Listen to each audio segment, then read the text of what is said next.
Y ahora yo tengo acá una cosa gigante que me tapa la mitad de la pantalla y no sé cómo hacerlo. Esa es su vista del Zoom, doctora. Ah, no. Están golpeando y no pienso abrir. ¿Ese qué cosa? Es que eso pasa cuando uno deja un cuadradito del Zoom abierto, Ay, no quiero eso. Quiero sacar. creo. Qué espanto, güey. Ya. Entonces, de nuevo. Si yo pongo esto, ¿ahora ustedes ven mi presentación? Sí, sí la vemos. Sí, todo bien. Ya, parto entonces. ¿Estamos todos ok? Ya, lo siento en el alma, pero intenté hacerlo del iPad, traje mi lapicito, traje la lucecita, todo eso, y no me resultó. Pero no importa. Vamos a ver, espero que no se me haya desconfigurado porque lo cambié de computador, ¿sí? Ya. Bueno, esta es una clase muy difícil, ¿ya? Porque tengo entendido de que ustedes, esta es una de las primeras veces que están aprendiendo la patología de shock, ¿ya? ¿Es eso correcto? Sí. Sí, y ¿Sí? Ya. Sí, sí. Bueno, entonces, la idea de esta presentación es que yo les intente explicar una patología que sabemos que es algo muy complejo y que ustedes me entiendan. Por lo mismo, si ustedes no están entendiendo, la idea es que me detengan, ¿sí? Porque mi intención es que salgan sabiendo lo básico de shock, ¿ya? Me acompaña el doctor Villagrán, que me está haciendo desconcentrar, pero va a estar acá también al ladito mío en el caso que ustedes tengan otra pregunta y que a lo mejor a mí no se me entienda muy bien la explicación para que él me ayude a que todos entendamos esta patología. Quiero partir con esta diapositiva porque este es nuestro grupo de la UCI, ¿ya? Y como muchos de ustedes probablemente se queden trabajando en el Hospital Van Buren, la idea es presentárselos. Y eso voy a hacer durante la presentación, ¿ya? Les voy a ir poniendo fotos de todos aquellos los que trabajamos en esta unidad para que le pierdan el miedo a la UCI, ¿ya? Así que ahí está la mayoría, casi todos, faltan unos cuantos, del equipo que conforma el equipo médico de la UCI del Hospital Van Buren, ¿ya? Ustedes saben que yo trabajo en la UCI, ustedes saben que me gusta harto el intensivo, y esta es una patología muy difícil de explicar, muy difícil de aprender, pero mi intención es que ustedes, después de esta clase, sepan reconocer a un paciente en shock, que puedan contarme qué tipo de shock está sospechando que está sufriendo este paciente. Y lejos, lo más importante es que yo quiero que ustedes aprendan la clínica del shock, para que con solo la clínica ustedes puedan sospechar un paciente en shock, ¿sí? Entonces estos son nuestros objetivos: reconocer al paciente en shock y sus distintas formas de presentación, comprender cuál es el rol de la perfusión periférica y de qué manera yo puedo evaluar la perfusión periférica en un paciente en shock, para finalmente tener las bases de cómo yo voy a partir el tratamiento o la estabilización inicial de un paciente en shock, ¿sí? Y lo más difícil de partir es contándoles qué es estar en shock. Es algo muy difícil de explicar, inclusive si uno empieza a revisar, revisar y revisar, todos los autores están de acuerdo en una cosa: que la definición de shock que se maneja en la actualidad no es algo que todos estén de acuerdo, y es algo, por supuesto, que deja muchas cosas que uno quisiera meter en la definición de una patología, ¿ya? Pero ¿qué deberíamos entender? Deberíamos entender que una célula, para funcionar como tal y cumplir todas sus funciones celulares, requiere de energía. Y hay que recordar de que el principal o la principal forma de obtener la energía, la célula lo hace a través del oxígeno, ¿sí? Ese es el primer punto. Entonces, hay que acordarse que el oxígeno, la célula lo recibe a través del aparato circulatorio, en forma del flujo sanguíneo, ¿cierto? Y este aparato circulatorio es muy complejo, y yo lo podría simplificar y presentárselos a ustedes de una manera muy simplista, hablando de que este aparato circulatorio está compuesto por esta bomba, que es el corazón, ¿no es cierto?, y las cañerías que llevan este flujo a los diferentes órganos. Y esas cañerías son los vasos sanguíneos, ¿sí? El tema es que el shock se produce cuando no le llega la cantidad suficiente de oxígeno hasta la última célula de mi cuerpo. Y eso es lo que nosotros técnicamente describimos como que hay un desbalance entre lo que yo le aporto y lo que esa célula necesita. Eso es muy importante de que lo comprendan. Y ese estado de desbalance entre lo que yo soy capaz de aportarle hasta la última célula de mi cuerpo versus lo que realmente necesita es lo que se conoce técnicamente con el nombre de disfunción circulatoria aguda, ¿ya? Y eso es un estado de shock. Entonces, en términos muy simplistas, ¿qué es el shock? Es cuando llega una cantidad insuficiente de sangre oxigenada a las células de mi cuerpo y eso se conoce como un estado de hipoperfusión tisular. ¿Sí? Ese es el gran concepto de shock. Y en esta primera diapositiva quise poner inmediatamente de que el shock tiene etapas o estadios. ¿Por qué? Porque el shock no es solo hipotensión. Un paciente en shock hipotenso es un paciente en estado muy avanzado de su shock, ¿ya? El shock parte antes, ¿ya? Hay una etapa en la cual el paciente todavía no está hipotenso, pero tiene una serie de manifestaciones determinadas por la activación del sistema simpático, ¿ya? Que no necesariamente nos están hablando de hipotensión. Por ejemplo, puede estar simplemente taquicárdico con normotensión, o al revés, puede estar intentando compensar tanto el estado de shock que estar taquicárdico e hipertenso. Pero si el paciente me cumple los criterios que vamos a ver más adelante de shock, ese paciente, a pesar de no estar hipotenso, está en shock igual. Y eso lo tienen que tener muy claro, y uno de los objetivos más importantes para mí de esta clase transmitirle es que la hipotensión es tardía. Es una etapa avanzada del shock, ¿ya? Es muy tardío y después de esto ustedes tienen que ser capaces de reconocer a un paciente en shock desde sus estadios iniciales, donde en sus estadios iniciales tengo mucho que hacer y por definición el shock es reversible y si lo manejo bien, le va a ir bien a ese paciente. Pero si llegué tarde y el paciente ya está hipotenso, probablemente me va a ir mal, porque se ha visto que en la mayoría de los casos esta patología es irreversible, no tenemos nada que hacer y finalmente termina en la muerte. Entonces, ¿cuál es el objetivo? Que usted después de esto, primero, entienda que shock no es hipotensión y que cuando está hipotenso es demasiado tarde, ¿ya? O sea, su misión es reconocer y reanimar precozmente, ¿sí? Avancemos. Bueno, como todo en la vida, hay criterios que cumplir y esto básicamente lo hacemos para poder hablar un mismo lenguaje. Para yo hablar de un paciente en shock, hay 3 condiciones que se deben cumplir. Y son las 3, no son 2, son 3. ¿Sí? ¿Y cuáles son esas? Tiene que haber alguna manifestación de los parámetros macrohemodinámicos. ¿A qué me estoy refiriendo? Me estoy refiriendo específicamente a la frecuencia cardíaca y o a la presión arterial. Pero yo les digo, hipotensión, eso es fácil, eso ya cualquiera lo reconoce. No olvidar, el shock en su estadio inicial parte con un estado de hiperadrenergia. ¿Qué puedo encontrarme? Un paciente taquicárdico y normotenso. O un paciente taquicárdico e hipertenso, también, ¿ya? Pero acordarse que cuando ya está hipotenso, estamos en una fase avanzada de shock. Siempre tiene que haber entonces un componente macrohemodinámico.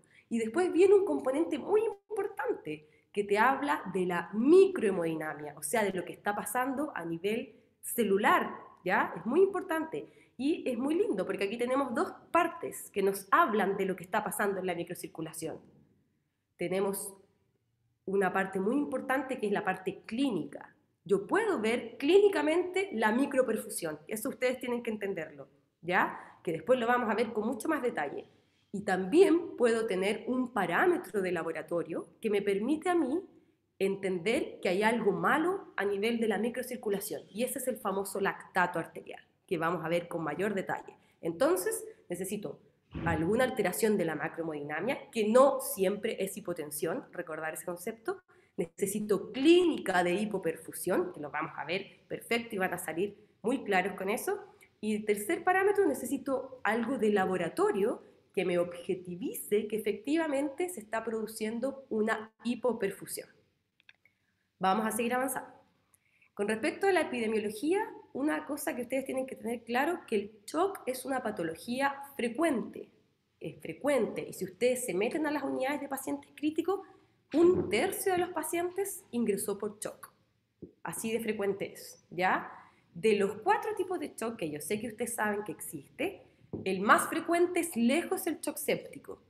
El segundo y tercer lugar se lo pelea entre el cardiogénico y el hipovolémico, para tener en un porcentaje muy, muy menor el shock obstructivo, ¿ya? ¿Cuál es lo que engloba a todos los pacientes en shock? Es que estos pacientes tienen una mortalidad muy alta, superior al 50%, sin importar qué tipo de shock sea. Entonces, perdón, me fui para atrás. Les puse en estas siguientes 2 diapositivas un cuadro con un resumen de las características de los 4 tipos de shock. Yo en este momento solo les voy a nombrar algunas cosas fundamentales, pero ustedes lo pueden leer con calma después, ¿ya?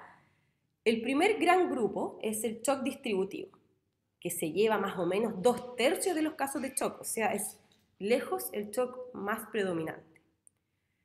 De por sí, hay que decirles que el shock distributivo, como el nombre lo dice, el punto fisiopatológico principal es que hay una vasodilatación periférica severísima.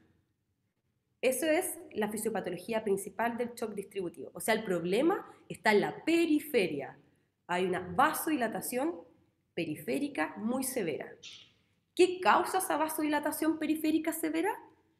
Eso va directamente ligado al tipo de shock distributivo del cual yo estoy hablando.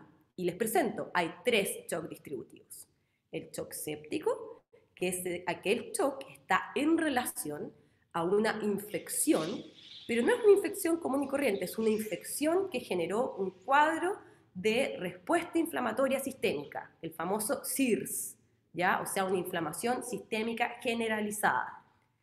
El segundo subtipo de shock distributivo es el shock anafiláctico, que esta vasodilatación periférica severa se produce secundaria a la liberación de IgG, y todos saben los productos de liberación de los mastocitos, la liberación de histamina y todo eso lo que ustedes saben. Para finalizar con el tercer subtipo, que es el shock neurogénico, que básicamente obedece a lesiones cerebrales y medulares severas, ¿ya? De estos 3 subtipos de shock distributivo, lejos el más frecuente es el shock séptico, y es lo que ustedes más probablemente vayan a ver, ¿sí? El tema es el siguiente: si yo tengo una vasodilatación periférica severa, la misma volemia que yo tenía ahora está en un compartimiento mayor, ¿ya? Eso se llama un estado de hipovolemia relativa. No es que me falte volumen en estricto rigor, aunque investigaciones después evidentemente hablan de que sí hay un porcentaje de hipovolemia, pero eso en términos generales lo que se produce es una hipovolemia relativa. Tengo mi misma volemia para un compartimiento venoso mayor, ¿ya? Eso, si ustedes quisieran hablarme de los parámetros macrohemodinámicos, y aquí voy a pedir la participación de ustedes. ¿Cómo va a estar la precarga de ese ventrículo? ¿Disminuida? Disminuida. Perfecto, ¿cierto? En el fondo tengo una vasodilatación periférica tan alta que lo que me está volviendo al corazón es menos, ¿sí? Súper. Si el corazón se llenó menos, ¿cómo va a estar en principio el gasto cardíaco? Y esta es una pregunta un poquito... Disminuido. En principio uno Disminuido. está disminuido, ¿cierto? Perfecto. Pero el cuerpo y el organismo intenta compensar esto. ¿Cómo lo va a compensar? Con la frecuencia. Perfecto. Entonces lo compensa tanto que el gasto cardíaco aumenta a expensas de una taquicardia importante. Por eso yo les digo, hay un componente macrohemodinámico que siempre va a estar en el shock. Si no está hipotenso, de seguro va a estar taquicárdico, ¿sí?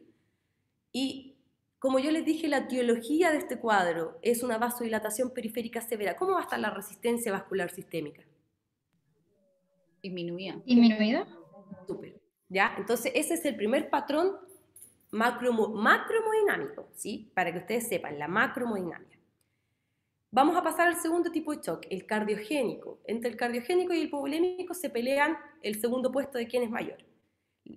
El problema acá está en el corazón, ¿no es cierto?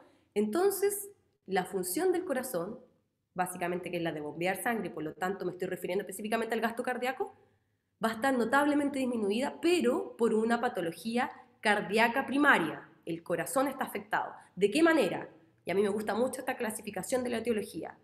¿Tengo algún problema en la contractibilidad? Ya sea isquémica o no. Ejemplos, isquémico, el infarto, clásico, ¿cierto? Pero también no isquémico, por ejemplo, la miocarditis. No olvidar que la miocarditis es una causa muy importante de shock cardiogénico. O, al revés, ¿qué pasa si no tengo una alteración de la contractilidad, pero tengo algún defecto mecánico, como por ejemplo una estenosis aórtica severa? ¿Sí? Y eso me estoy refiriendo a las valvulopatías, ¿ya? O, por ejemplo, alteraciones mecánicas como la ruptura del músculo papilar o rupturas de pared ventricular, ¿ya? Es muy buena esa clasificación etiológica. Entonces, el problema está en el corazón y como ya les dije y les adelanté, el gasto cardíaco está bajo, muy bajo. Ok, sigamos. Si yo tengo el gasto cardíaco bajo por un problema cardíaco, ¿cómo va a estar la precarga de ese corazón? Aumentada. Va a estar aumentada, ¿cierto? Porque el volumen que expulsa ese corazón no está correcto, no está bien. Por lo tanto, se queda con mucho de eso, del volumen que debería haber inyectado. Y el volumen que vuelve al corazón es el mismo, no está alterado. Entonces, la precarga en suma está alta, ¿sí? En términos muy simples para que lo entiendan. ¿Y cómo compensaría, cómo va a estar la resistencia si yo, por ejemplo, tengo un volumen sistólico o un gasto cardíaco muy bajo y por lo tanto a partir de eso toda la perfusión distal está alterada? ¿Qué va a hacer naturalmente de modo de compensación el organismo con la resistencia vascular? Aumentar, vasocontraer. Eso, muy bien, me voy a vasocontraer, ¿cierto? Para intentar levantar presión. Estupendo, súper bien. ¿Qué tienen que saber del shock cardiogénico? Que en el 80% de los casos es secundario a un infarto, pero no olvidar las otras causas que yo les dije. Si lo miramos al revés, el shock cardiogénico complica más o menos 10% de los infartos. ¿Y a quién complica más? Al infarto con elevación del ST. ¿Ya? Súper. Después nos vamos al shock hipovolémico. Se pelea, como les digo, el segundo puesto. Y acá es importante saber que lo que yo pierdo es volumen intravascular. Y yo puedo perder volumen intravascular de dos maneras. O pierdo el componente sanguíneo completo, y en ese caso se llama choque hemorrágico, o no, y pierdo solamente parte del componente acelular del volumen intravascular. ¿A qué me estoy refiriendo? Al plasma. ¿Y qué es plasma? Principalmente agua. Cuando pierdo agua, se llama shock hipovolémico, ¿sí? Vámonos a los parámetros macrohemodinámicos. Les dije, tengo un estado de hipovolemia. ¿Cómo estará la precarga de ese ventrículo? ¿Cómo se estará llenando ese corazón? Disminuido. Poco disminuido. Bajo, ¿cierto? Tengo bajo volumen intravascular, por lo tanto lo que vuelva al corazón es poquito, precarga baja. ¿Cómo estará el gasto cardíaco entonces? Disminuido. Perfecto, pero acuérdense, ¿qué hace el corazón? ¿Compensa en base a qué? A la frecuencia. Frecuencia. En estadios iniciales va a estar un gasto cardíaco alto, mientras pueda compensar ese corazón. Pero como muy correctamente ustedes dicen, después se va a evidenciar el verdadero gasto cardíaco, que es un gasto cardíaco bajo porque se llena poco, ¿sí? Entonces, si yo tengo un gasto cardíaco bajo, ¿cómo van a estar las resistencias? ¿Qué hace el organismo para compensar? Vasocontraer. Súper, resistencias altas, muy bien, súper bien. ¿Ya? Perfecto.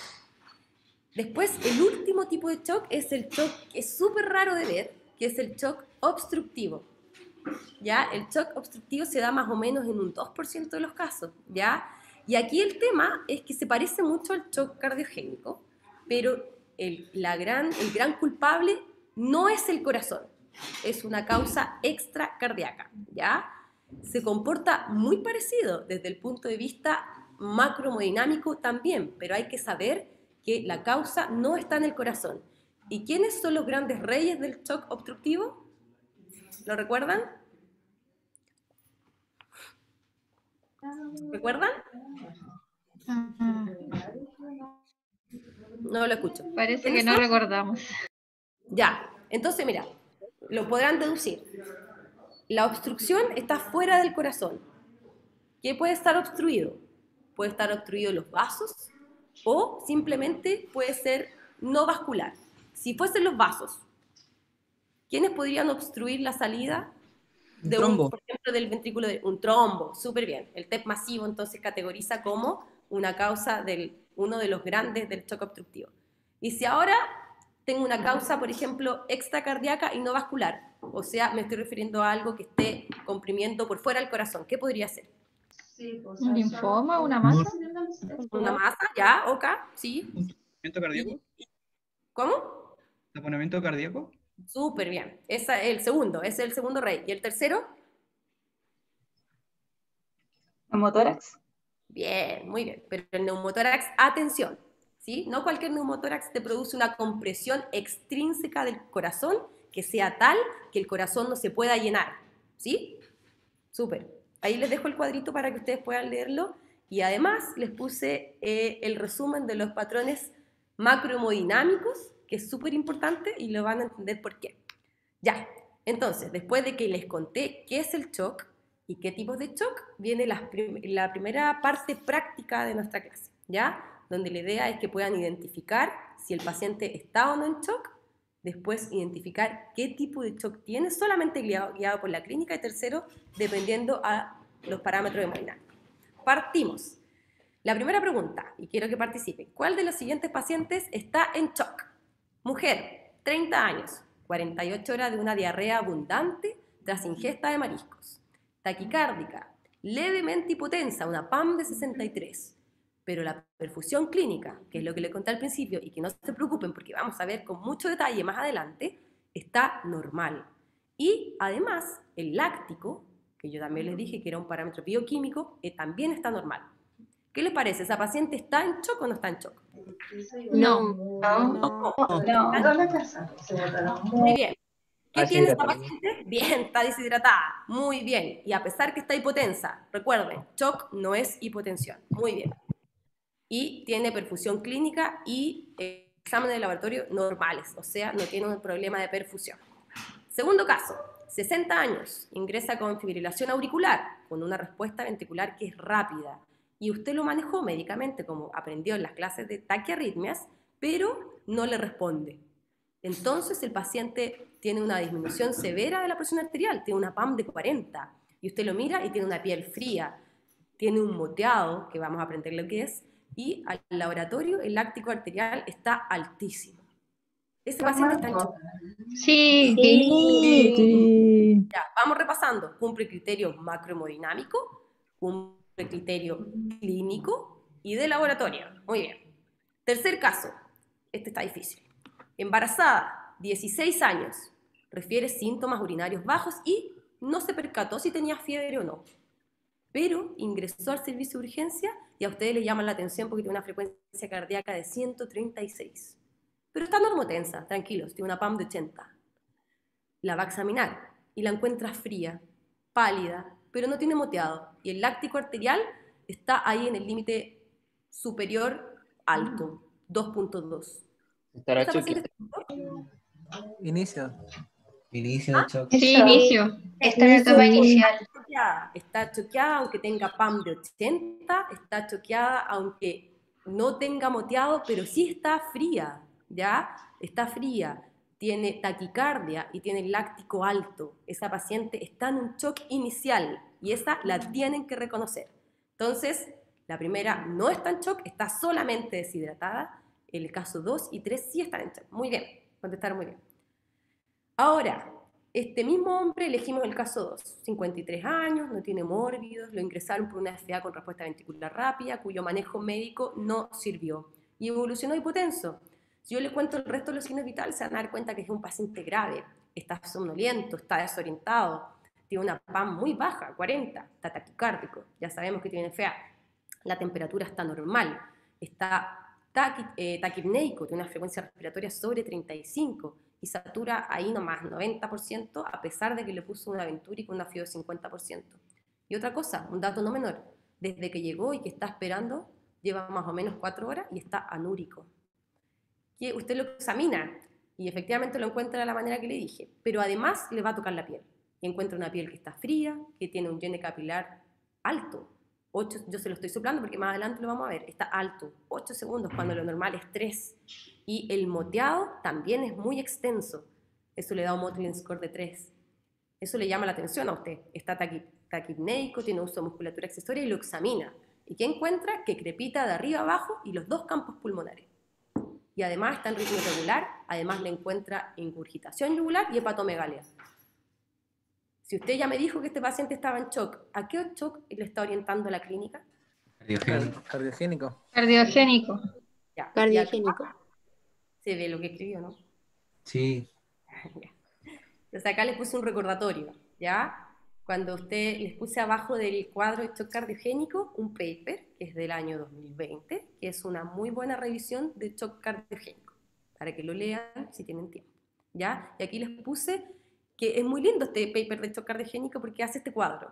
Este cuadro te dice hay signos de insuficiencia cardíaca izquierda, que ustedes los conocen muy bien, y hay signos de insuficiencia cardíaca derecha, que ustedes también los conocen muy bien. Pero fíjense cómo une en el centro con signos de hipoperfusión solamente clínica. O sea, ese paciente no está en insuficiencia cardíaca, ese paciente está en shock, para que no se olviden. Y siguiendo con el caso clínico, para que ustedes vean que este es un caso clínico real, ¿ya? Este paciente, fíjense en la foto de la izquierda, esas son las piernas de ese paciente. ¿Les parecen unas piernas normales? ¿Qué les llama la atención? Tiene moteado. Tiene unas Eso es moteado. livideces. Eso, tiene moteado. Para la persona que no sepa lo que es el moteado, no se preocupe. Vamos a saberlo más adelante. Eso Pero sí pareció- le llama la atención. Perdón. ¿Esas son las mismas que las lividez? Eso mismo, el ¿No? mismo que el libro reticular. Y es moteado. ¿Sí o no que se ve como una especie como de mapeado, ¿ya?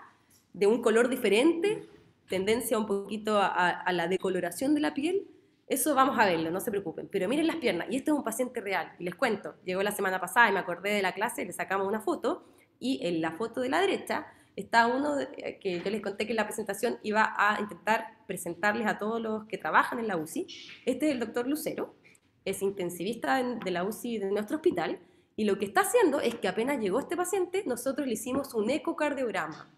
Teníamos toda la sospecha que esto era un shock cardiogénico, y tenemos la suerte de que ya hoy el ecocardiograma forma parte casi del examen físico, y estamos aprendiendo eso. Y miren, se da cuenta que lo que ustedes ven en la imagen es un corazón sumamente dilatado, las 4 cavidades. Entonces lo que él tenía, y lo investigamos, finalmente era una miocardiopatía dilatada por Chagas. Y lo que lo empujó al shock cardiogénico fue tener una FA. Súper lindo caso. Otro caso, el mismo paciente, les cambió algunas cosas. 53 años, también lo ingresaron por una FA con respuesta ventricular rápida, que también fue refractario al manejo farmacológico y se les hipotensó, PAM de 40. También está comprometido desde el punto de vista neurológico, lo encuentran somnoliento, desorientado, pero hay una cosa diferente. Este paciente está febril, casi con 40 grados, ¿ya? También está polipneico, también tiene requerimientos altos de oxígeno suplementario. Y en el examen físico, ustedes lo examinan y le tocan la piel, ¿ya? Le tocan la piel, lo encuentran frío, le encuentran el llene capilar también prolongado y el mottling de la misma manera. Es el mismo paciente, ¿ya? Pero su examen físico va a cambiar, porque aquí, en esta oportunidad, ya no van a encontrar crépitos de arriba abajo y en los 2 campos pulmonares. Solamente encuentran crépitos focalizados en la base pulmonar derecha. La hipótesis diagnóstica más clara, ante la ausencia de signos, se me olvidó comentarles, este paciente no tiene signos de insuficiencia cardíaca como edema de extremidades inferiores, incurgitación yugular y hepatomegalia. Le toman el rayo y ven esto. ¿Cuál es su hipótesis diagnóstica? No del shock. ¿Cuál es la hipótesis diagnóstica? Neumonía Una neumonía. Pareciera ser un cuadro compatible con una neumonía, ¿no? Ya, Ok. perfecto. Pero usted va a ir más allá ahora y se va a acordar de mí cada vez que vea esto. Tiene piel fría, llene capilar de 8 segundos y mottling score de 3. ¿Qué le pondría como primer diagnóstico? Shock séptico. Shock séptico. Bien. ¿Ya? Eso va a estar primero en su cabeza ahora. Y ahora yo les conté que existía una forma de describir los tipos de shock de acuerdo a los parámetros macrohemodinámicos. ¿Recuerdan que les conté eso? Ustedes dirán, ¿para qué sirve eso? Sí, sirve. Sirve y lo usamos, porque nosotros tenemos diferentes dispositivos para objetivar y medir cuantitativamente ciertas cosas. Les presento, este es un LIDCO, ¿ya? Es un dispositivo que nos permite hacer una monitorización continua de todos los parámetros macrohemodinámicos que ven ahí, ¿ya? Presión arterial, la resistencia vascular sistémica, que también me respondieron ustedes que estaba alta, baja, los diferentes tipos de shock. Acá la podemos medir, tenemos un número. Yo no quiero que se aprendan los números, pero sí les puse las flechitas arriba y abajo si es que está bajo de la normalidad o sobre la normalidad. Entonces, miren, este era un paciente, este es otro paciente, ¿sí? Y esto fue un turno nuestro. 14, 15 horas, se las marqué. Les presento un paciente que tiene un gasto cardíaco bajito, muy bajito, 1.4, eso es muy bajo, ¿ya? Tiene una resistencia súper alta y el volumen sistólico, que es lo que eyecta ese corazón, muy bajo. Todavía no les voy a preguntar qué tipo de shock, porque esto puede categorizar en diferentes condiciones clínicas, pero yo les voy a contar una cosa que hicimos. Lo cargamos con volumen. Y fíjense, a las 14:40, el volumen sistólico, o sea, lo que está eyectando ese corazón, se duplicó. El gasto cardíaco también se duplicó y las resistencias bajaron. ¿Qué tipo de shock será? Hipovolémico. Hipovolémico. Bien, bien, ¿vieron? Para algo sirve los parámetros que yo les digo, que les puse la tablita, que los estudien. Para algo sirve porque efectivamente sí lo usamos en la práctica. ¿Ya? Vamos a seguir avanzando. Entonces, la primera parte, que era reconocer al paciente en shock y su distinta forma de presentación, está lograda. Ahora vamos a la parte clínica. Y en estas dos fotos les presento a dos residentes de la UCI. El doctor, en la foto de la izquierda, es el doctor Francisco Villagrán, internista, y lo que está haciendo es, con el dorso de su mano, está evaluando la temperatura periférica del paciente. A la derecha está el doctor Vicente Torres, también internista de nuestra UCI, y ¿qué está haciendo ahí el doctor? Viendo el llene El capilar. llene capilar. Tiene capilar. ¿Ya? Muy bien. Aunque ustedes no lo crean, lo hacemos, y lo hacemos mucho, ¿sí? Es algo fundamental, y ahora que partimos la parte clínica de la presentación, el objetivo más importante mío de hoy es que se queden con esto, ¿sí? Que es lo más importante. Partimos. Yo les dije, toda esta disfunción circulatoria se resume en que la perfusión de los diferentes tejidos está disminuida, ¿cierto? Entonces vamos a hablar de un estado de hipoperfusión o un estado de perfusión normal, solamente con la clínica, y eso quiero que sepan.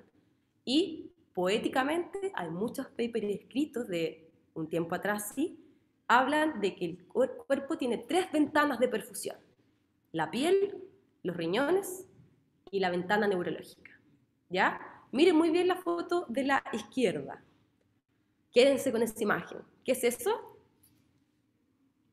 Líquido reticular. Moteado. Moteado. Quédense. ¿Y les parece extenso? Sí. Sí. ¿Cierto? Ya, de acuerdo. Vamos a partir. La piel. De las 3 ventanas, lejos, la protagonista es la piel. ¿Por qué dirán ustedes?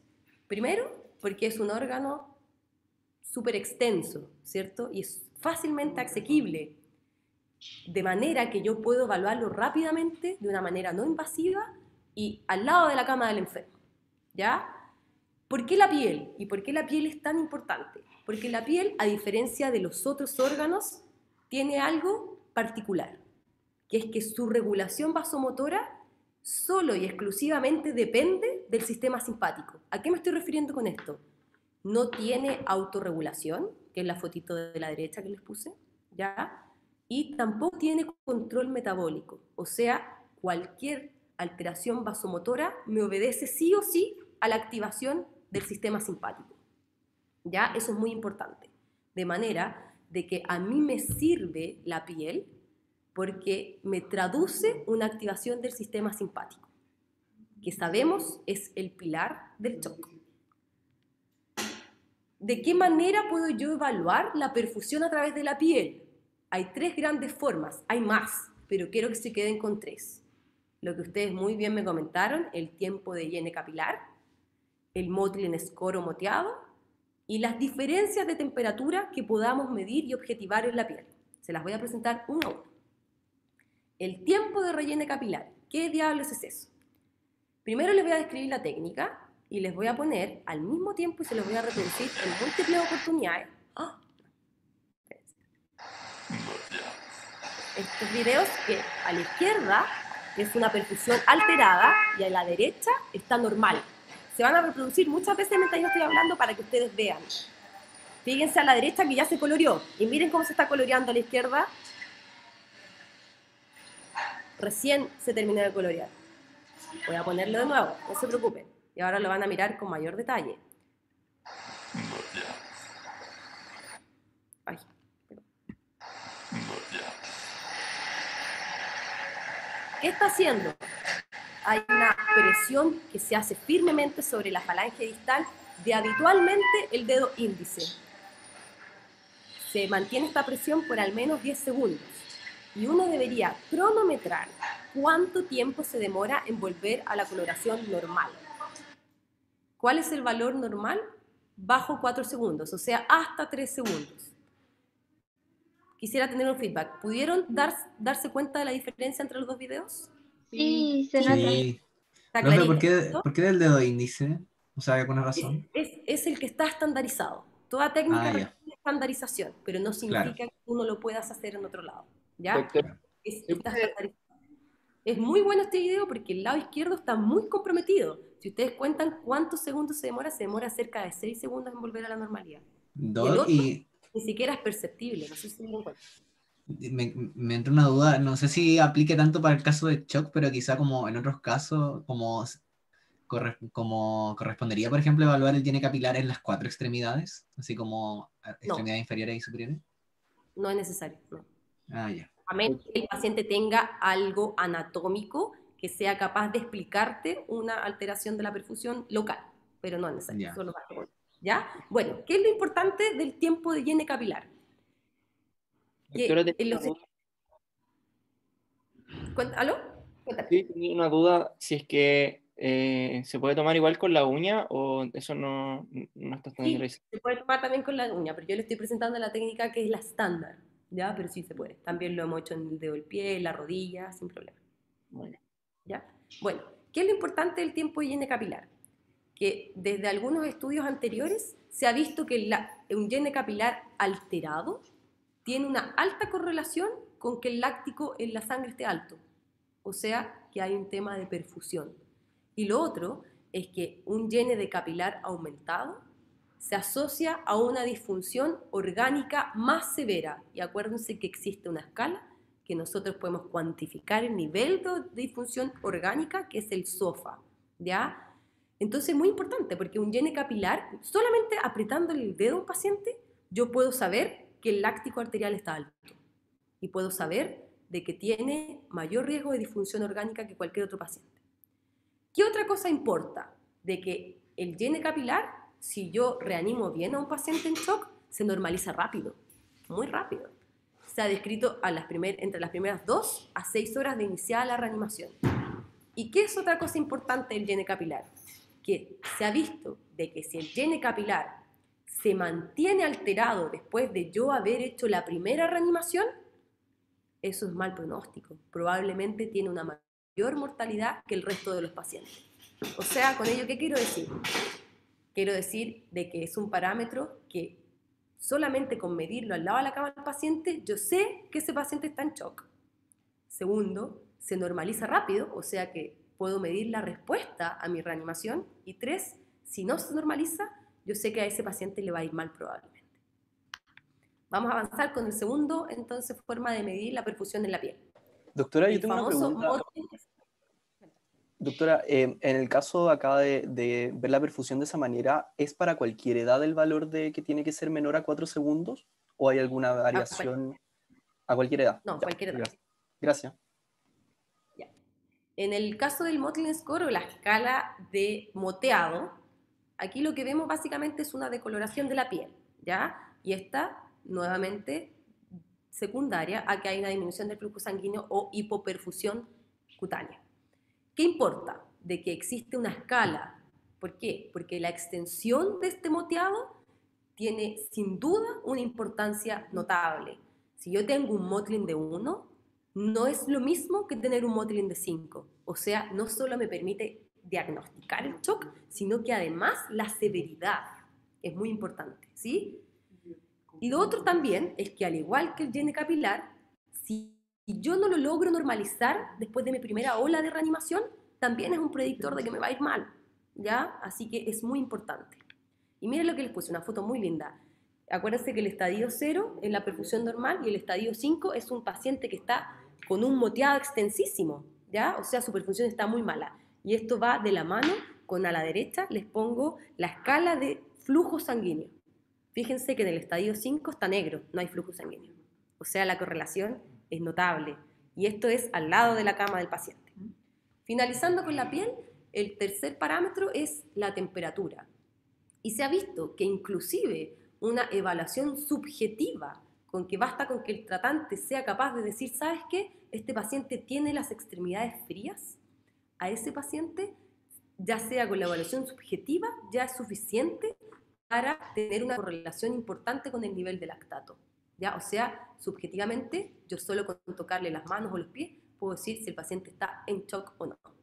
Y obviamente, como todo en medicina que nos gusta objetivar las cosas, existe la evaluación cuantitativa y se hace por medio de las gradientes. Y aquí les puse un esquema muy bueno que a la derecha te muestra cómo se distribuye la temperatura en un paciente que no tiene problemas de perfusión, la temperatura cutánea, no confundir, ¿ya? Y a la izquierda te muestra cómo se distribuye la temperatura cutánea una vez que el paciente tiene shock, ¿ya? Fíjense, la que permanece es la temperatura central y la periférica disminuye notablemente. Entonces, ¿de qué manera podríamos saber que el paciente está en shock?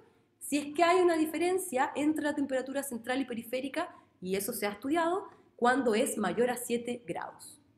Y también lo otro que se ha estudiado muy bien es la diferencia que hay entre la temperatura del dedo y el inicio del antebrazo.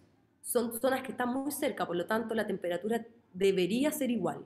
Así que este paciente está en hipoperfusión si la diferencia de temperaturas entre el dedo y el antebrazo es mayor a 0. ¿Qué importa de esto? Es que también nos predice severidad, o sea, disfunción de órganos, ¿ya? Y también se asocia a mayor mortalidad. Eso con respecto... Cuéntame.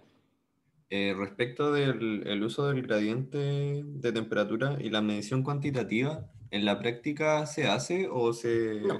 Queda con la subjetiva? No.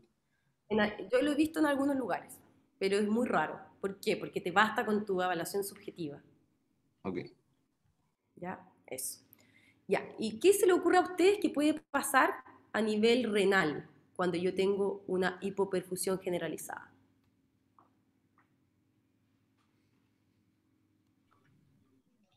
Disminuye la filtración. Hay vasoconstricción de la arteria renal. Sí. Esa, disminuye la me perfusión gustó, renal. A ver. ¿Alguien habló de Hay vasoconstricción de las arterias renales. Por la hipoperfusión renal. Eso, se produce, el riñón se resiente, ¿cierto? Sí, porque ¿Y no cómo es un podemos- órgano noble, entonces cómo? no recibe como la perfusión como, hay como decirlo, como predilección del cuerpo que Ya, sí. mantiene los órganos nobles como el sistema nervioso.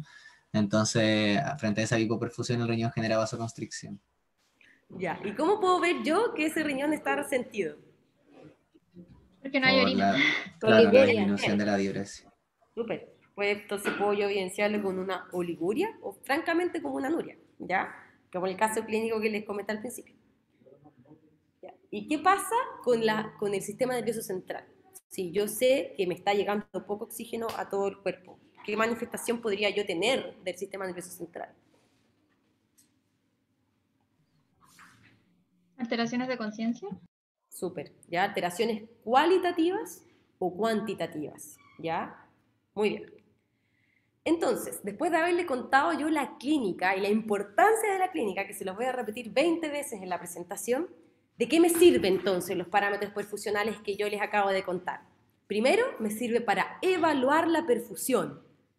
¿Y qué puedo hacer yo con eso? Primero, puedo identificar que ese paciente está hipoperfundido solo con ver la piel.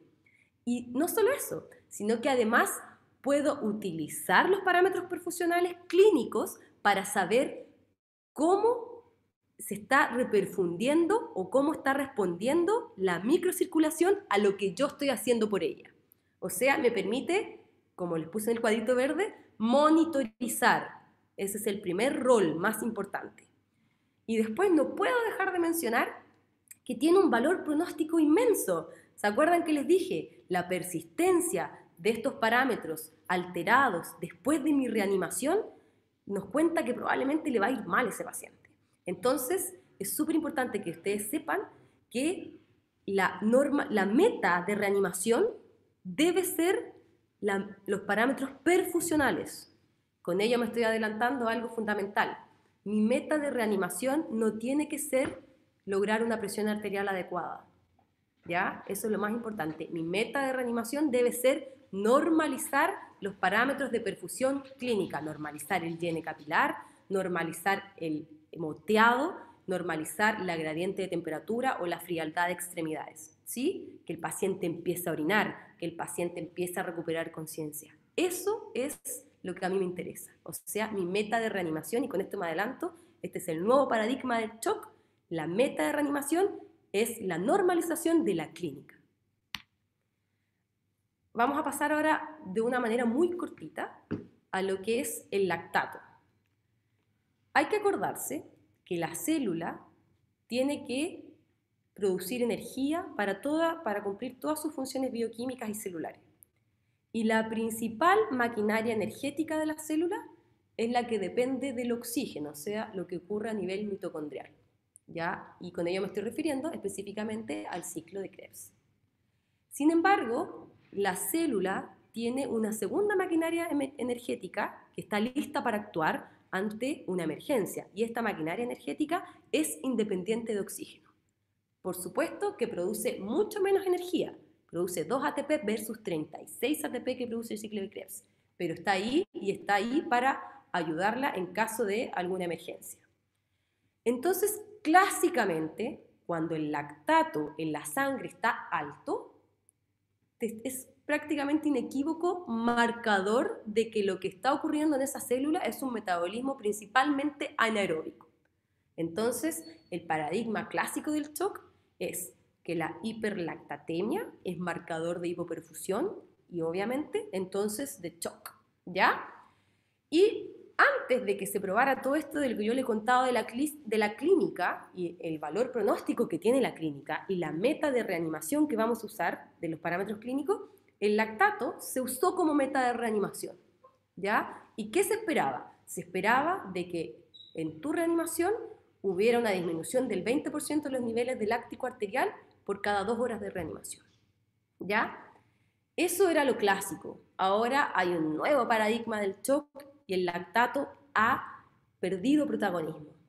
Y esta diapositiva es una diapositiva que yo quiero hacer muy simple para ustedes, para reafirmar nuevamente que aquí en el shock lo que la lleva ahora es los marcadores clínicos de hipoperfusión, ¿ya? ¿Por qué? Porque antes uno se quedaba tranquilo con normalizar presión arterial, normalizar láctico, pero ninguno de estos ha podido demostrar la disminución de la mortalidad, ¿ya? Eso es muy importante. ¿Por qué? Porque, como ya les demostré, lo que importa no es mantener una macrohemodinamia, es normalizar la microhemodinamia. ¿Por qué? Porque se ha visto que en el shock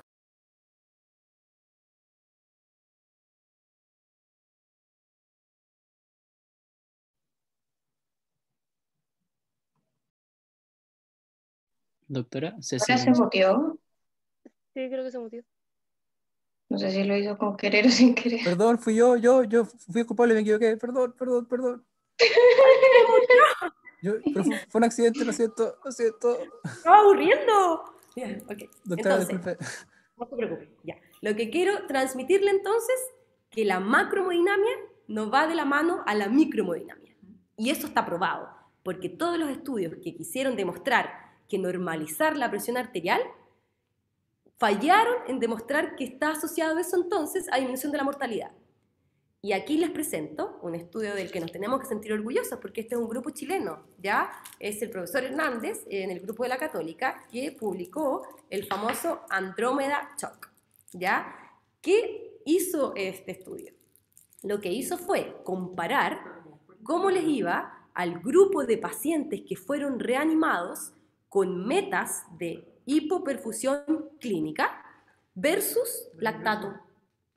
Y sorpresa, se dieron cuenta que al grupo que se reanimaba solamente en base a clínica, la mortalidad era 8.5% menor a 28 días. El SOFA, o sea, me estoy refiriendo a la disfunción orgánica, era mucho menor, ¿ya? Entonces, recalco e insisto, shock es clínica. Ya, vamos, segundo producto práctico. ¿Qué es lo que quiero acá? Que sean capaces de distinguir los diferentes elementos clínicos y de laboratorio para el monitoreo de un paciente en shock y sean capaces de usarlo. Entonces, les comento, aquí voy a pedir su participación. Usted está de turno en el servicio de urgencia del Hospital Carlos Van Buren. Recibe a un paciente que bajo su criterio está en shock séptico. Y luego de que usted logra una estabilización inicial ahí rapidita, usted lo único que quiere es que venga a la UCI a evaluarlo. Y entonces usted llama desde el reanimador, esto es súper real, esto lo vemos todos los turnos, al residente de la UCI de ese día, ¿ya? Y resulta que es la doctora Baghetti. Pero la doctora Baghetti se acuerda que usted no vino a la clase de shock de 5º año, entonces no le cree que ese paciente está en shock.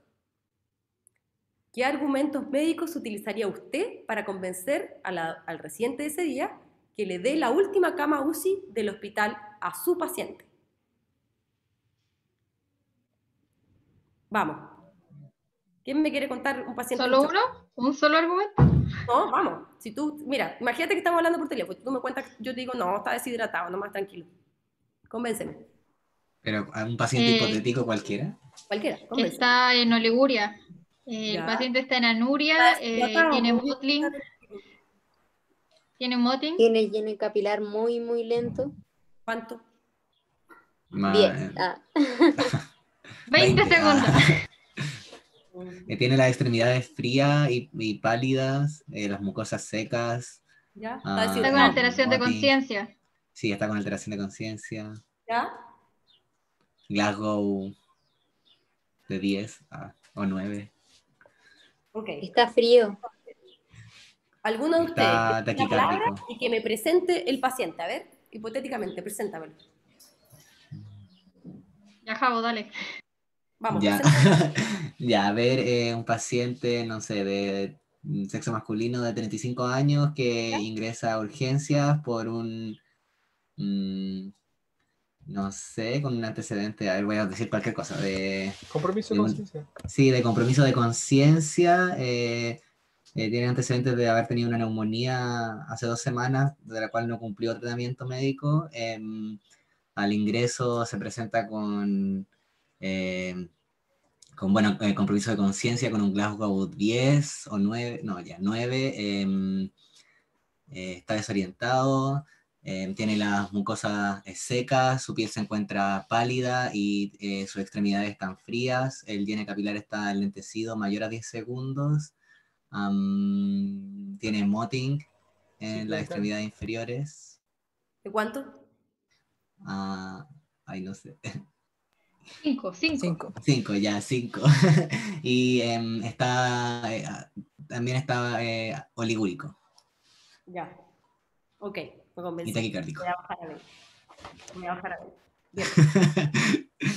Pero el tema es el siguiente, que yo me demoro harto tiempo en gestionar un cupo en la UCI, porque tengo todas las camas ocupadas, entonces tengo que trasladar a las personas y eso me toma más o menos 2-3 horas. ¿Ya? Entonces usted debe iniciar la reanimación del paciente. Y lo va a hacer, lo vamos a ver cómo, no se preocupen, aportando volumen y le va a iniciar drogas vasoactivas. Entonces, usted me va a contar por teléfono que le administró 1500 ml de suero fisiológico en 30 minutos. Entonces, yo lo pongo en el siguiente caso. Para saber si usted debe continuar su reanimación con volumen, ¿qué le gustaría controlar y cada cuánto lo haría?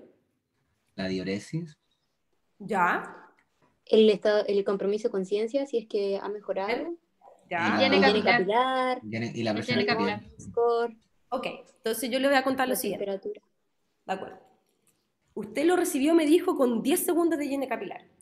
Sí. Yo ahora le cuento que el higiene capilar está en 6. ¿Ese paciente está mejor o está peor? Mejor. Está mejor. Ahora otra pregunta. ¿Ese paciente salió del shock? No. Pues No. todavía no. Bien. Entonces ahora viene mi pregunta. ¿Lo va a seguir reanimando? Yo creo que sí. Sí. Sí. Acuérdense, sí. La meta de la reanimación, ¿cuál es? Que Sacar el mejore la paciente del clínica. Mejorar los Que parámetros clínicos. normalice. Claro. Bien, ya, la clínica. No necesito nada más. Clínica y solo clínica. ¿Ya? Bien. Entonces, la segunda parte, que era que comprendamos el rol de la perfusión periférica y las diferentes formas de evaluar la perfusión periférica, ya lo logramos. Bien, ahora el manejo. A la izquierda está el gran doctor Carlos Romero, ¿ya? Y ¿qué está haciendo? Está instalando un catéter venoso central porque necesitábamos urgentemente en un paciente en shock iniciarle drogas vasoactivas. Y al lado estoy yo, contenta, porque hice mi primera ecografía, donde medí la distensión de la vena cava para saber si el volumen que yo le estaba pasando para reanimar al paciente me estaba yendo para el otro lado y quizá lo estaba congestionando. ¿Ya? Entonces, cuando yo les quiero hablar del manejo, va a ser algo muy general porque y va a ser lo que ustedes tienen que hacer como inicio de la reanimación, ¿ya? Este es un paciente grave, y ustedes ya lo entendieron. Entonces, la vigilancia de los signos vitales tiene que ser idealmente continua, ¿ya? No todos los lugares pueden hacerlo, pero ustedes pueden poner el monitoreo electrocardiográfico, le pueden poner el saturómetro, ya pueden poner una sonda Foley y medir la diuresis, o sea, sí pueden tener elementos para monitorizar continuamente al paciente. La presión arterial, por ejemplo, la pueden poner que la mida cada 5 minutos. Así de importante es. O sea, en este paciente no vale medir la presión arterial cada 1 hora. No, este paciente es un paciente grave, requiere medir la presión arterial cada 5 minutos. Lo otro, necesito un acceso importante, porque ya les habré soplado y habrán entendido de que el volumen es un pilar fundamental del manejo. Entonces yo requiero al menos 2 vías venosas periféricas gruesas. Idealmente, si pudiesen, instalar un catéter venoso central. No es tan raro. Lo que vemos es que ahora cada vez más, y los he cometido en la urgencia y qué sé yo, la gente pone catéter venoso central. ¿Ya? No es una obligación, no es un requisito para la reanimación, eso que quede claro. Y después vienen 2 pilares fundamentales, que es la manera en que yo soporto a ese paciente en la parte hemodinámica y la ventilatoria. Y de nuevo se repite la mnemotecnia VIP. ¿Ya? La V es de ventilate, que se refiere principalmente a la administración de oxígeno y de qué manera lo voy a hacer. La I es de infuse, que se refiere a la reanimación con volumen intensiva que yo voy a hacer de ese paciente.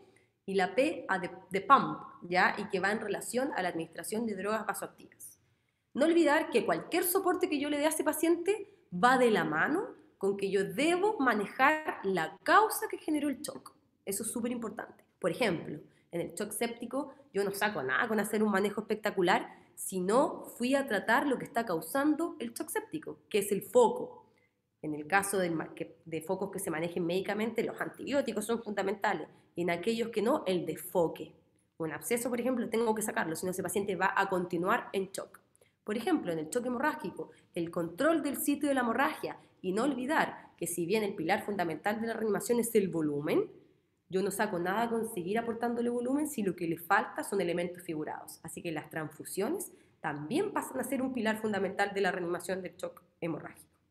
Por ejemplo, el shock cardiogénico de etiología isquémica, la reperfusión es clara y es súper enfática en que si yo no reperfundo ese corazón, el paciente va a seguir en shock cardiogénico, por mucho soporte que yo le quiera dar. En el caso del TEP masivo, ese paciente va a seguir en shock obstructivo si es que yo no lo trombolizo, ¿ya? Entonces, claro, yo le puedo dar por mucho más soporte que le dé, si no manejo la causa del shock, el paciente va a seguir en shock. Con respecto al soporte ventilatorio, discutible, muy discutible, porque si yo le aporto oxígeno, sea de la forma que sea, yo le aporto oxígeno, estoy aumentando la saturación de la hemoglobina y con ello la cantidad de oxígeno que llega por medio de la sangre. Y eso se llama, el nombre técnico es que aumenta el transporte de oxígeno, ¿ya? Porque estoy aumentando el contenido arterial de oxígeno. Eso es súper importante, ¿ya? ¿De qué manera le voy a dar yo oxígeno? Y hay una decisión muy difícil que tomar, porque nos vamos a la discusión si ese paciente hay que intubarlo para iniciar ventilación mecánica o no. ¿Qué se sabe? Que un paciente que está en shock, un porcentaje muy importante del consumo de oxígeno lo está generando la musculatura respiratoria en el caso que ese paciente tenga trabajo respiratorio aumentado. Solo bajo esa condición, si el paciente está tranquilito, respirando bien, yo probablemente no lo voy a intubar, porque el shock no necesariamente es sinónimo de intubación.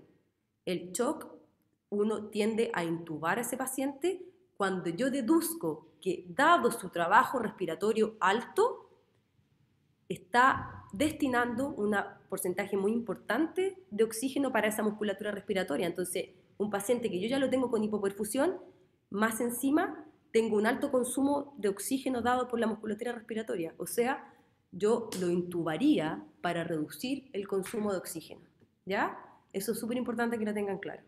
Shock no es igual a intubación. Yo lo intubo solo si el trabajo respiratorio es tal que yo deduzco que hay un consumo de oxígeno que está mayor y por lo tanto yo intubándolo podría disminuir ese consumo de oxígeno, ¿sí? Con respecto al soporte hemodinámico, ¿qué es el pilar fundamental del soporte hemodinámico? Que yo le administre volumen, sea cual sea el shock. Después, cuando uno tenga claro un poquito la causa, ustedes saben que hay ciertas condiciones en las cuales volumen no hay que dar, pero sea cual sea el shock, yo debería partir con volumen, ¿sí? ¿Por qué es tan importante el volumen? Porque rápidamente aumento el volumen intravascular. Si aumento el volumen intravascular, rápidamente aumento el gasto cardíaco, ¿ya? Y si aumento el gasto cardíaco, aumento el flujo sanguíneo que llega a la última célula de mi cuerpo, ¿ya? Y lo otro importante que hay que acordarse del Fluid Challenge, que son 4 elementos que uno debería preguntarse cada vez que va a administrar volumen. ¿Qué le doy? O sea, me estoy refiriendo al tipo de solución y qué está comprobado, que sirve y que no genera daño, los cristaloides, ¿sí? ¿A cuánto le pongo el volumen? O sea, la tasa de infusión. No hay una receta de cocina. Sí se sabe que tiene que ser un volumen importante, entre 250 a 500 ml, que se administre de forma rápida para tener un efecto inmediato. Estamos hablando de 20 a 30 minutos, ¿ya? Después, fijar un objetivo de la reanimación. Y yo ya les dije cuál era mi objetivo de la reanimación. No es el lactato, no es la presión arterial. ¿Cuál es? Los parámetros clínicos.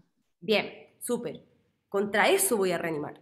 Y después, saber de que el volumen tiene ciertas condiciones adversas. Y si yo administro, no puedo administrar 8 litros a cualquier paciente, porque tengo efectos adversos derivados de la congestión, de la sobrecarga de volumen. Entonces tengo que definir cuáles van a ser mis criterios de seguridad. Hay muchos, pero ustedes tienen que ver cuál, por ejemplo, estar auscultándolo todo el rato para apenas el mínimo ruido pulmonar que aparezca, sospechar que hay una sobrecarga de volumen, ¿ya? Dependiendo del lugar donde estés, es la complejidad de cosas que tienes para medir esto. Pero, por ejemplo, si ustedes están en la posta, podrían estar al lado del paciente mientras les pasan las cargas de volumen y estar auscultando el campo pulmonar todo el rato, ¿ya? Entonces, eso es importante, definir qué le voy a poner, que ya saben que es cristaloide, a cuánto le voy a poner, rápido. Esto se pasa, los bolos se pasan en 15, 20 minutos, una cosa así. ¿Contra qué voy a reanimar? ¿Y cuál va a ser mi límite de seguridad? Después del volumen, cuando yo creo que ya le di todo el volumen que le podía dar y me estoy acercando a mis límites de seguridad, pero no logro mi meta de reanimación, que es normalizar los parámetros perfusionales clínicos, tengo otras bajo la manga, que son las drogas vasoactivas. Ustedes no están muy interiorizados con lo que es la droga vasoactiva, pero lo que hace es un efecto vasopresor. Y esa droga voy a usar. Hay muchas drogas vasoactivas, pero que está ultra comprobado en shock, que los efectos benéficos son mayores a los efectos adversos. La noradrenalina. La noradrenalina tiene un efecto alfa, o sea, genera vasoconstricción periférica. Y además tiene un sutil, muy pequeño efecto beta que va en relación a aumentar el gasto cardíaco. ¿Qué veo en términos prácticos cuando le voy a poner Nora a un paciente? Que me aumenta la presión arterial y sutilmente, levemente, la frecuencia cardíaca, y con ello puedo deducir que estoy aumentando el gasto cardíaco y me sirve también, ¿ya? Pero eso viene después, solo cuando tengo todavía los parámetros perfusionales malos que no me corrigieron con mis cargas de volumen, ¿sí? Doctora, Cuéntame. ¿y cuánto sería como lo recomendable esperar antes de como decidir pasar una droga vasoactiva? Como entre Ya, es súper importante esa pregunta porque voy a intentar que te la respondas tú mismo. Ya, por ejemplo, paciente. Estoy acá con el paciente y mi amigo tiene 50 años, yo creo que está en shock séptico, entonces voy, pum, lo veo y digo, no, esta me la sé. Tiene la presión buena, tiene la presión buena, pero la doctora me dijo, mira, está frío, moteado, no, está en shock. Listo. Le paso 500 ml en 20 minutos. ¿Ya? Y resulta que el moteado desapareció, la piel ya no está tan fría y el llene capilar está en 2. ¿Usted le va a poner vasoactivo? No, porque está mejor clínicamente. ¿Y le va a poner más volumen? No. No, ya. Otro caso. Ese mismo amigo, le puse 500 en 20 minutos. Chanfle, el llene está igual. La presión está en 40 todavía, igual me asusta eso. El llene está en 8 segundos todavía, el moteado sigue igual, parece que está un poco mayor. Lo oculto, está limpio el campo pulmonar. ¿Le pone vasoactivo? Le ha pasado 500 nomás. No, probaría con pasar más volumen antes de usar drogas vasoactivas. Le va a pasar otros 500, 20 minutos. Lo vuelve a examinar. Chanfle, el llene capilar está igual. El moteado está igual. Sí, ahí pasaría drogas vasoactivas. ¿Y por qué? Pero si todavía no tiene ningún parámetro de seguridad que haya sobrepasado, la ocultación está buena. Bueno, sí, igual es verdad. Le pasado 1000 nomás. Claro, entonces hay otros 500 en 20 minutos más. Toca, 20 minutos, tiene capilar, está igual, el moteado está igual. Todavía no lo escucho con congestión pulmonar. ¿Va a iniciar droga vasoactiva? No sé, igual podría probar pasar más volumen, pero no sé cuánto es el límite de volumen que uno podría pasar. Ahí va la pregunta. El límite es lo que tú te definiste como algún parámetro de seguridad. Obviamente 10 litros no está bien, obvio que sí. Claro. Pero entre 2 o 4 litros no lo sé. Depende de lo que de tu Fluid Challenge. Por ejemplo, 89 años, le pasaste 500 ml en 15 minutos y te sigue todos los parámetros perfusionales clínicos malos, pero tú lo ocultaste, de 89 años, chanfle, te aparecieron crépitos pulmonares. ¿Otro bolo o vaya a pasar a droga vasoactiva? No, ahí pasaría a droga vasoactiva, porque probablemente se está complicando. Te respondiste solo. Gracias, profe. Bien. Reflexiones finales. Doctora, una pregunta ahí. Cuénteme. Si yo le doy droga vasoactiva, ¿no va a aumentar la presión del capilar y va a hacer que salga más también el fluido de la sangre, o no? Estoy hablando pura tontería. No, eso no pasa. Yeah. No son tonterías, pero eso no pasa. Yeah. Ya, reflexiones finales. Shock, que quiero que se queden. Emergencia. El shock es una emergencia. Y el shock no es hipotensión. Si es hipotensión, se le pasó a mucha gente antes el shock, porque ya es tarde. Entonces su misión es reconocer el shock en el estadio inicial. ¿Qué es lo más importante? Vigilar los parámetros perfusionales clínicos y obviamente también los bioquímicos, pero lejos lo más importante son los clínicos. Y lo otro, no reanime para recuperar presión, reanime para normalizar los parámetros perfusionales clínicos. Eso. Otra fotito de nuestra UCI. A ver, el que está en la foto superior, a la derecha, es el doctor Chang. También nos acompaña, también es internista de la unidad. Abajo, fíjense que recibimos un regalo de los niños de los colegios de Valparaíso, a la UCI COVID específicamente, muy tierno. Y acá, por ejemplo, le presento a otro residente, a la izquierda, el doctor Leiva, broncopulmonar de la UCI, está haciendo un lavado broncoalveolar en un paciente con una neumonía grave, o sea, está haciendo un lavado, está haciendo un toilet bronquial. Arriba, en la esquina superior derecha, está el doctor Rojas, intensivista de la unidad, y lo que está haciendo es un manejo avanzado de vía aérea. ¿Ya? Abajo está el doctor Godoy y el doctor Rojas, ambos intensivistas de la unidad, y lo que están haciendo es una traqueostomía guiada por fibrobroncoscopía. ¿Ya? Así que ahí para que conozcan la unidad. Terminó la clase, espero que les haya quedado muy claro. Feedback para que si quieren comentarme, ¿se entendió? ¿No se entendió?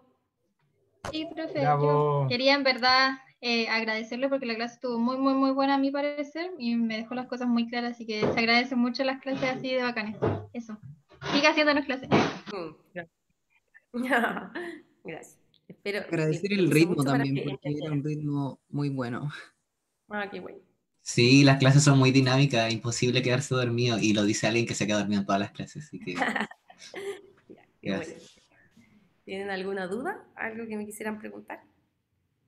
Doctora, yo quería pedir si podríamos como repasar, así como breve, como el perfil de un paciente que está iniciando el shock, solo como para quedarlo como fresco. Perfecto, sí. Acuérdate que el shock hay un problema evidentemente circulatorio en el cual a las células no le llega la cantidad de oxígeno que requieren. Ese es el gran concepto, ¿ya? Y no le llega porque el problema está en el sistema circulatorio. Ese es el problema. No es un tema local, no, es algo súper sistémico, ¿ya? Y lo que le está ocurriendo a la célula del pie, le está ocurriendo a la célula de la mano. O sea, así de sistémico es, ¿sí? Entonces, el organismo es muy sabio e intenta compensar esto. Si yo asumo que no le está llegando oxígeno necesario, el organismo es muy inteligente y lo que quiere es aumentar el flujo, ya sea por medio de aumentar el gasto cardíaco o vasocontraer o vasodilatar, ¿ya? Es muy importante eso. Entonces, siempre un paciente en shock tiene algo de hiperadrenergia, o sea, no puede haber un shock con una presión arterial normal y una frecuencia cardíaca normal. Para ese paciente, ¿qué quiero decir con eso? Por ejemplo, la abuelita que tiene una frecuencia cardíaca de 50 toda su vida, tiene 89 años, tiene una frecuencia cardíaca de 50, si tiene una frecuencia cardíaca de 90, que a ti en realidad no te llama tanto la atención, para ella sí es taquicardia. ¿Ya? Hay que hacer así de criterioso. Entonces, algo tiene que tener que a ti te haga ver que está activado el sistema simpático. ¿Y de qué otra forma veo también? Tengo que tener clínica de activación del sistema simpático, o sea, vasoconstricción. ¿Y dónde lo veo eso? En la piel, en el riñón, principalmente, ¿ya? Porque para que tenga compromiso neurológico es, sinceramente, porque está en un shock franco, ¿ya? Entonces, lo puedo verlo en los signos vitales, lo puedo ver en la piel, y además lo puedo ver en el laboratorio. Y lo que estoy viendo es la activación del sistema nervioso simpático. ¿Ya? Muchas gracias, doctora. De nada. ¿Alguien más tiene alguna otra pregunta? Hola, Doc. Hola. Respecto al... Quiero prender mi cámara, no sé cómo hacerlo. Vale. No es la cámara, corre el visor que está frente a la Ah, cámara. ya entiendo, ya. ¿Ahí? Sí. Ahora sí, y yo quiero verlos, pero no los veo. Ya los veo. Ya. Es que estaba repasando EPA, el edema pulmonar agudo, y decían que el EPA cardiogénico es un continuo entre la insuficiencia cardíaca descompensada y después el shock cardiogénico. Perfecto. Y en este caso, también salía que una de las cosas que diferenciaba la ICC con el EPA cardiogénico era la aparición de hipoperfusión, pero ¿cuál es la diferencia principal entre que el EPA cardiogénico pase a shock cardiogénico? ¿Quieres reflexionarlo tú? Yo te voy ayudando en tu reflexión. Bueno. El EPA no es shock, ¿cierto? Claro. Ya. Pero ¿cuándo un EPA puede ser shock? ¿Te acuerdas del cuadrito que les puse? Se los puse a propósito. El que salía de...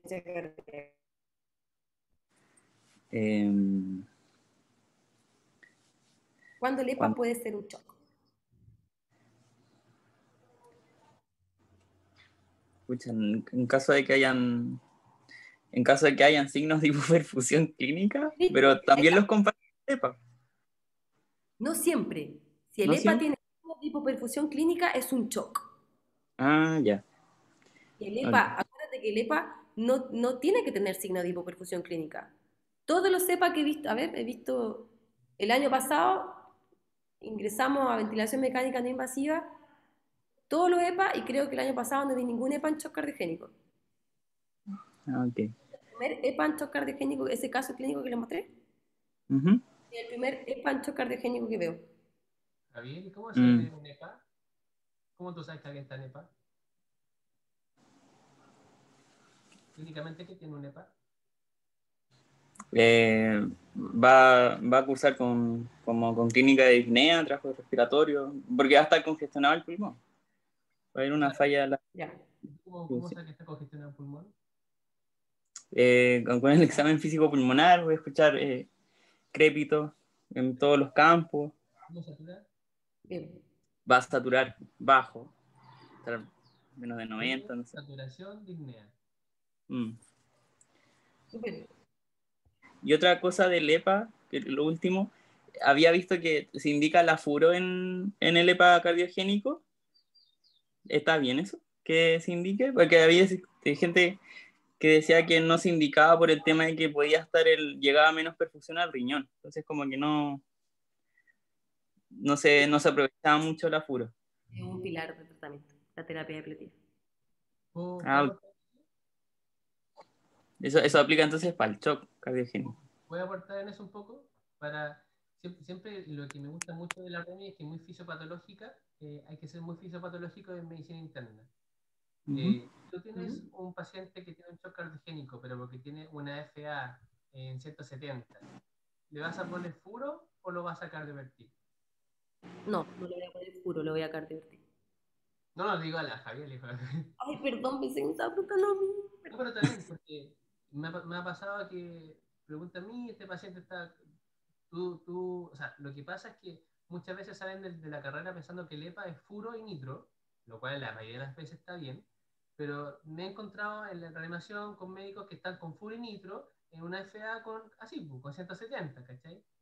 Y mal perfundido, clínicamente llegando al shock, ¿no es cierto? Entonces, está bien, descongestionan la furo porque tienen una capacidad de venosa aumentada, pero fisiopatológicamente tienes que resolver es la arritmia.